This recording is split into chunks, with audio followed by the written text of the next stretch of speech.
Welcome, everyone, to this IMS Leadership Conversations podcast. My name is Charles Good, your host, and also the president of the Institute for Management Studies.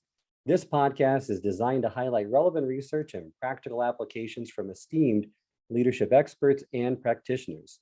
Today, I'm so happy to be joined once again by Dr. Ellen Burts-Cooper, who has been featured in Time Magazine, Black Voices, Cleveland Business News, Bloomberg BusinessWeek. She works across numerous industries, including manufacturing, healthcare, government agencies, and not-for-profit. And she's also on the faculty of Case Western Reserve University in the Weatherhead Executive Education Program. Or not to exclude her best-selling author role, which she's also one of. And she has a best-selling book called aMAZEing: Organizational Teams, Navigating 7 Critical Attributes for Cohesion, Productivity, and Resilience. And that's going to be the focus of this episode with her, talking about how to build these effective teams. Thank you for joining me today, Ellen. Hello, Charles. Thank you for having me. I always like to start it out with something personal that I find so fascinating with you is that you have your PhD in organic chemistry from Virginia Tech, which organic chemistry for me in college wasn't my favorite subject, but how getting a PhD in organic chemistry led you into the path that you're currently on. Love to hear a little bit of background and connect the dots for us. Well, I was in manufacturing for a number of years and I enjoyed that field. And I was working more and more with teams, right? Getting global teams to make decisions very quickly, to be more efficient, to work together more effectively. And I started to pick up numerous skills on teams. And it hit me, Charles, that no matter how much you have the right formula for something in a chemical lab, unless you can get those teams to work effectively together, build a high performing team, the rest is less relevant. And so I became fascinated with what you could do around teams. So I moved off independently. And the trick is, majority of the companies I work with are either technical in some nature or chemical companies. So we speak the same language. That seems like that'd be a great advantage as well. You're right. So let's start. So this model that you have for teams is based on over 14 years of data collection, studying what the most effective teams do in various industries, and then providing those insights in this very condensed book, which is a great book to have, a guidebook, I would say. But the first step that you say is you got to start with trust. That's the heart of every high performing team. It's foundational. And when you think about it, companies call and they say, Ellen, I need help with engagement or inclusion or communication. But Charles, if you think about it, maybe I'm not engaging because I don't trust the system. So we tend to find that the foundational piece and the underlying is, do you have an environment where we build trust so that people feel comfortable communicating and engaging and being inclusive? So I always start there as the foundational element. Let's dive into that a little bit deeper. And I'd love to know some of the behaviors, common behaviors that erode trust on a team. Right. Well, we found that when we go into workplaces over years and years, it came down to 5 elements we see over and over again. And when you think about these 5, you'll start to understand, oh, yeah, I can see how that might erode trust. Or if I practice that, how I might enhance trust on the team. One of them is competence. Many times you see people who may say, why was I not promoted? And it may be that the person doesn't feel that you're competent, not just in your technical skills, but also in your leadership competencies, even as simple as knowing organizational values and making sure you understand how current events might impact the team in your city or your area. So being competent. We found another one being social, engaging with your team. Not everyone will want to engage in the same way. But we found that there's a barrier of absence of trust that needs to be removed. I have to know you to be able to trust you. That's foundational. So getting to know your teams beyond just the work. Also, how you make decisions, that is critical. Do you consider your stakeholders? Am I able to trust that you made that decision in the best interest of the team? Was it mutually beneficial where possible? And then there were 2 other factors around communication, and there was a lot there to unpack. We could spend some time there, but really are you able to be vulnerable in your communication? Honest with your feedback? Are you watching the things that you say to others? So there was a lot around communication that can make you trustworthy or erode trust. And then finally, it was contractual trust. This is that you deliver what you promise to the organization. And if circumstances change, like we've seen over the last few years, did you make a contingency plan so that we can trust that you still will deliver, but maybe the plan has changed a bit? So if I were to summarize those: competence, do you know your stuff so we can trust it? Do we get to know each other? Do we make decisions, especially cross-functionally, thinking about our stakeholders? Do we watch our communication? And do we deliver? Those factors over and over drive towards high performance on a team.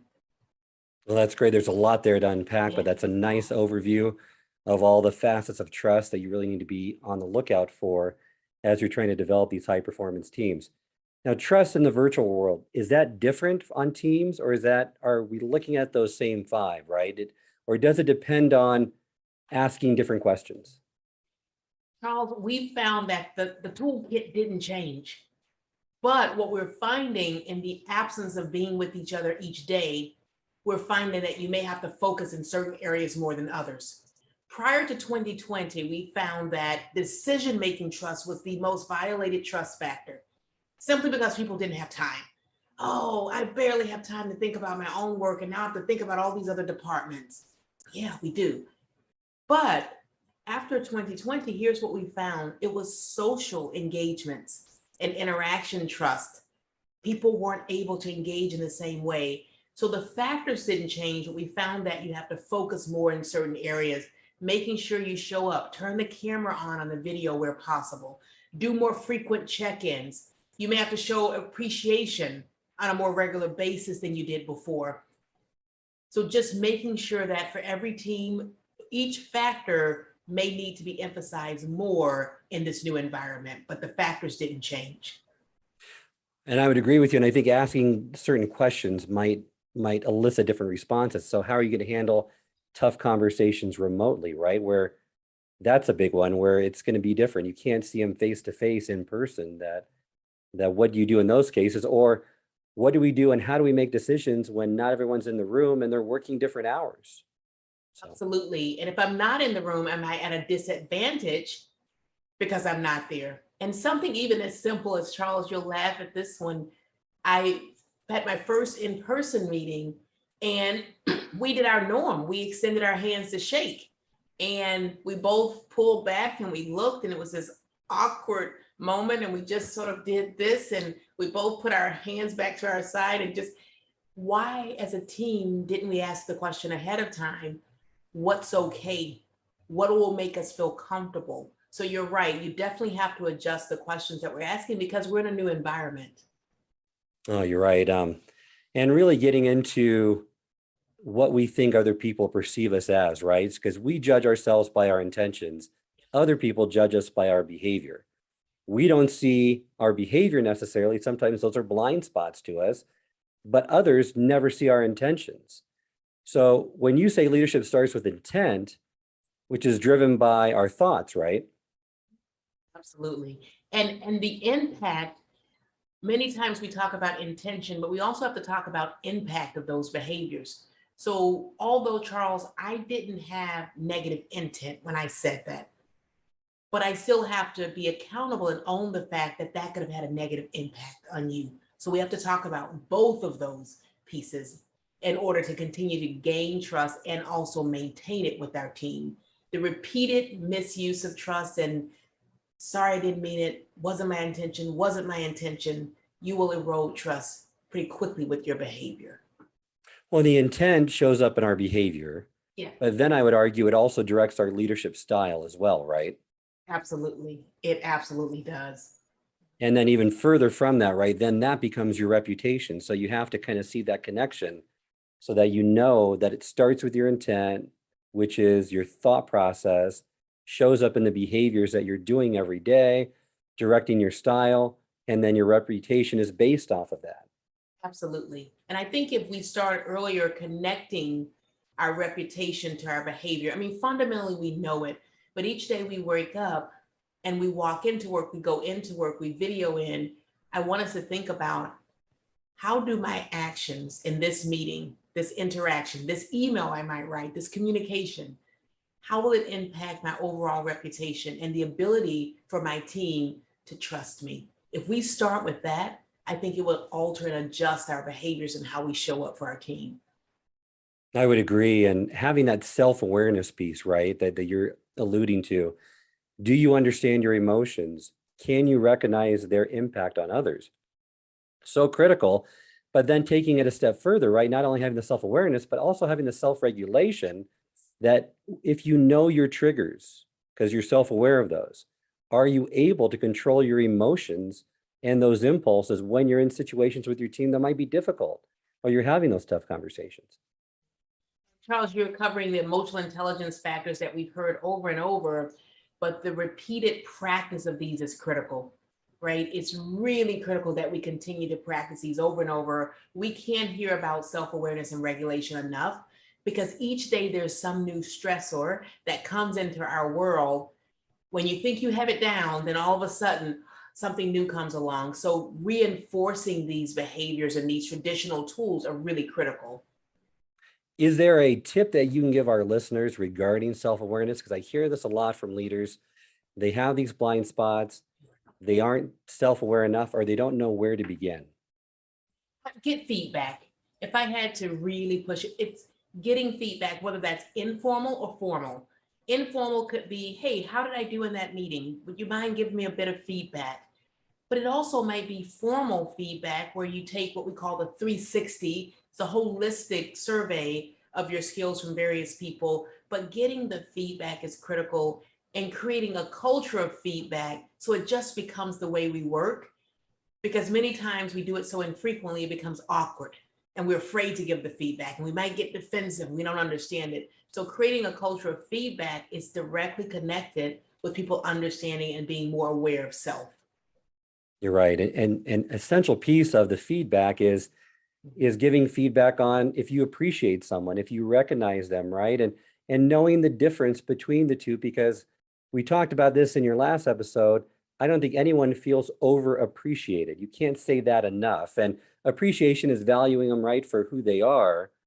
Recognizing them, you recognize them for the results they're delivering.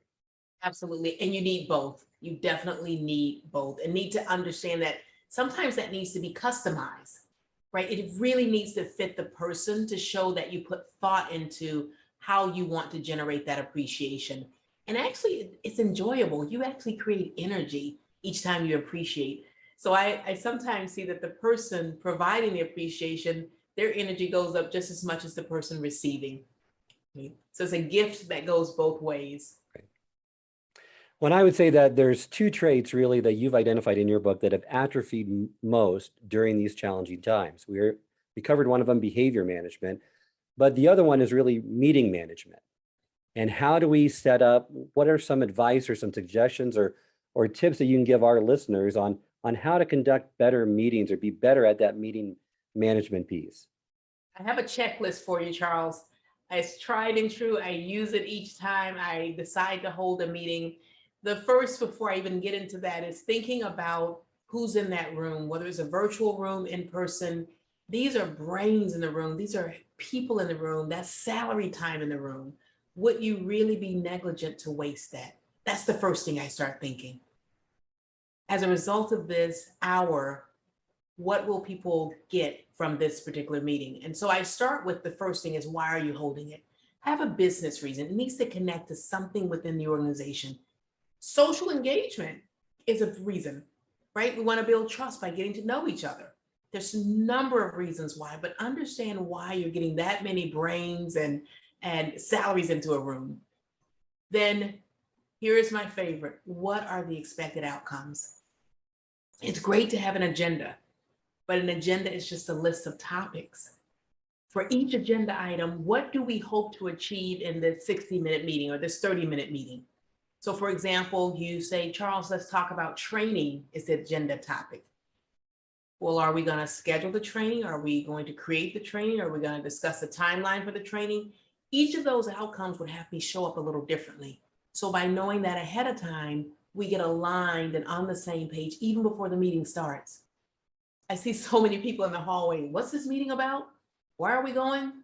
And then they spend the whole meeting multitasking and you leave and you say, what did you accomplish? I don't know, they'll send out some notes. So why do you want to do it? What do you hope to accomplish? Who needs to help you accomplish it? So the who is driven by the what are the outcomes. And then you get into what's my strategy? Every meeting needs to have a strategy. Will we use sticky notes on the board? Will we use breakout rooms? So once we start with the why, the what, the who, the how, then you determine how long and where, and more the logistics piece. But those first pieces are critical. And I would say if I had to really push on one, each meeting prior to holding should have an expected outcome. Well, how about if the outcome is, I mean, there's really no outcome in it, but it's in this virtual culture, everyone's just lonely. This meeting's providing a sense of belonging, a connectedness, and that's really the purpose of the meeting. Would you advocate for those or? Yes, and yes, yes, because one of the outcomes, if you look at core values from any organization, inclusion, belonging, creating an environment where everyone can do their best work. That's an absolutely perfect outcome, is that we get to know each other so we understand how to work more effectively together. So social engagement, any of those, if you can connect it to a core value or something critical in the organization, it's an outcome. It just needs to be stated ahead of the meeting so that people can start to understand how to align to what's expected. No, that's great. And really also developing those team norms around communication, right? Which is maybe more difficult in this virtual or hybrid space so that you can get more accustomed to the work rhythms, to the consistency of work hours. What is the etiquette for video, right? And is there any sites or email or so those are things that maybe we didn't talk about before, but would you agree that they are critical now? Absolutely. All of those things are still critical. What we found with all of these tools, Charles, is that the rules didn't change of how we show up. Now, we may have to apply those rules differently, emphasize some more than others. But what happened in the last few years is many of the things that we could sort of cover up or hide or in the workplace were uncovered. And we have to now deal with the fact that some of the inefficiencies that should have been cleaned up were not. For example, I mean, if I'm in the office, I can run down the hallway and grab that paper off your desk and run to the meeting. Well, I don't have that option if we're working remote. So all of a sudden, Ellen's not prepared. Where's the document? Well, I normally could run and grab that, or we could pre-meet in the hallway very quickly before. So making sure we're as prepared as possible with the tools that we're using is absolutely critical, even more so in this world because we don't have the same level of access to each other. Couldn't agree more. Even though today's teams seem to be more diverse and dispersed than ever, everyone still knows and should realize the importance that remarkable teamwork equals remarkable results, right? And don't forget to celebrate team success because that's also essential to do, even maybe more so today, right? Because it gives you an opportunity to connect, to have that sense of belonging. And I love the acronym TEAM stands for Together Everyone Achieves More. So that's a great way to frame it and to make sure that everyone's looking at it with the proper context. And the concept of team, Charles, I'll always say it this way when people say, oh, I have a meeting to go to. Is your team there? Yeah. This should give you a ton of energy because by myself, I can accomplish only so much. I have 2, 3, 5 other people who are there to help me accomplish this goal. That should give us energy. So if we practice these tips and tools, we start to show up in a place where we're excited to see the very people that will help us accomplish the common goal. I love when you say these things and these perspective, these mindset changes that they're great. So it's not you going to a meeting that you really don't want to go to. It's you going to a team or being a part of a team and having this discussion around that and making that the focus, right? Instead of saying, well, this meeting, I'm tired of this meeting, but hey, my team's going to be there. I'm part of that team. I need to be there. And that's a chance to celebrate our wins and look at the challenges and opportunities that lie ahead, right? Absolutely. Yes. So as we end the episode, I always like to ask one final question. In this case, I'd love to ask you, if you had one tip, one piece of advice for your younger self, say your 20-year-old self, in terms of leadership development, what would that be? Or if you can't name one, maybe a few tips. I would say being intentional about it, right? I would read a book, go to a class and practice a little bit, and then that. Being very intentional and having planning time, just thinking time, to just sit and think. through the tools, to practice them, to revisit them, to understand how they might be impacted by my style. So I would say intentionality and planning is absolutely critical. I wish I had spent more time focused on a few areas of leadership versus going to a bunch of classes and not applying any of it, right? That's what I would tell my 20-year-old self. Well, that's a great piece of advice because a lot of new leaders and a lot of younger ones coming in try to tackle too much. Think they can do it all. Don't focus on those essential few things. I think it's sometimes difficult, though, to identify what those are and where you think you can add value and be differentiated. But if you know those, focus on those and delegate the rest. Absolutely. Well Well, said. well, thank you, Ellen, for joining me today. Remind our listeners how they can get in contact with you. Well, if you want to get in contact with me, you can go to my website at improveconsulting.biz. We have a lot of tips and tools there. I hope you have a chance to visit. Thank you again. And this concludes this episode of the IMS Leadership Conversations podcast. You can send us your feedback at info@ims-online.com. If you'd like to subscribe, this podcast can be found both on Apple and Spotify. And until next time, remember, it's not what you know, but what you do consistently that makes a difference.